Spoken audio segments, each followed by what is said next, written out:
नमस्कार दोस्तों, पीजे टिप्स में आप सभी का स्वागत है। करवा चौथ का व्रत इस बार 20 अक्टूबर रविवार के दिन रखा जाएगा।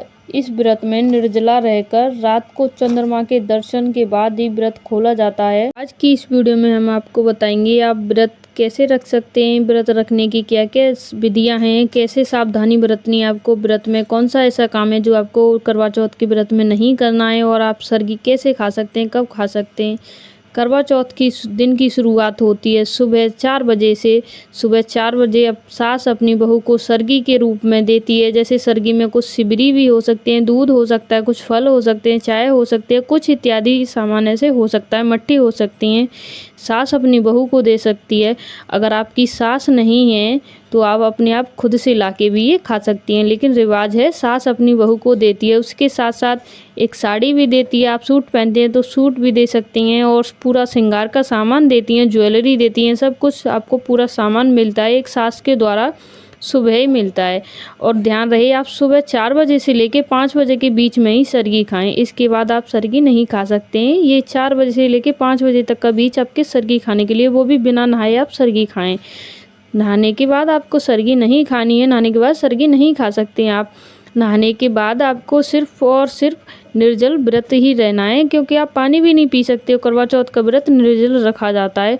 अगर आप प्रेग्नेंट हैं तो आप अपने डॉक्टर की सलाह लेके इस व्रत को रखें। सुबह नहाने के बाद आपको अपने पूजा के मंदिर में जाके धूप जलाना है और चिरागी जलानी है। वहाँ जला के आपको संकल्प लेना है अपने निर्जल व्रत का कि मैं निर्जल व्रत रख रही हूँ। हे भगवान, मेरे पति की आयु लंबी रखना, मेरी भी उम्र लग जाए उन्हें, और मेरा सासरा जुग जुग जिए। यानी आपके ससुरे में जितने भी ऐसी आपकी पीढ़ी दर पीढ़ी चलती रहें, अमर हो जाएं आप। इस तरह से आपको संकल्प लेना है।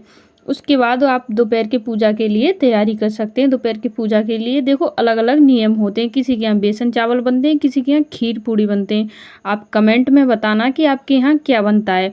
तो आपको हलवा पूड़ी खीर इस तरह से बना लेना है, और उसके बाद आपको मिठाई ले लेनी है, फल ले लेने हैं। दोपहर में आपको माँ करवा की कथा सुननी है। अब माँ करवा की कथा सुने तो उस टाइम आप थोड़े से चावल और 1 रुपये का सिक्का हाथ में लेके ज़रूर सुने। अगर आपको कथा भी सुननी है तो आपको हमारे चैनल पे कथा भी मिल जाएगी करवा चौथ वाले दिन।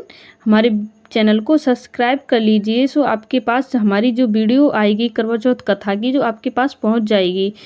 उसके बाद आपको क्या करना है, करवा चौथ की कथा सुनने के बाद शाम हो जाएगी तो शाम को चंद्रमा निकलेगा। उसके बाद आपको पूजा करनी है चंद्रमा की। चंद्रमा को देख के ही, उसे अर्घ देख के ही पूजा करनी है। उसके बाद आप चंद्रमा की आरती कर सकते हैं, अपने पति की आरती कर सकते हैं। उसके बाद आप जो भी भोग लगाया, जो भी प्रसाद है, या तो आप अपने बुजुर्ग सास को दे सकते हैं। आपकी सास नहीं है तो किसी बुजुर्ग इंसान को आस पड़ोस में दे सकते हैं। इसके बाद आपका जो व्रत है वो पूर्ण हुआ। इसके बाद आपके घर में जितने भी बड़े सदस्य हैं उन सभी का आशीर्वाद ले सकते हैं। इस तरह से ये सावधानियां रखनी है आपको। व्रत में कुछ गलत नहीं बोलना है, किसी से ना गलत कहना है। उस दिन आप ज़्यादा बात ना करें किसी से तो ठीक है, क्योंकि आप निर्जल रहेंगे, आपके शरीर में बॉडी में एनर्जी नहीं रहेगी, इसीलिए आप निर्जल व्रत रहें तो चुप रहें।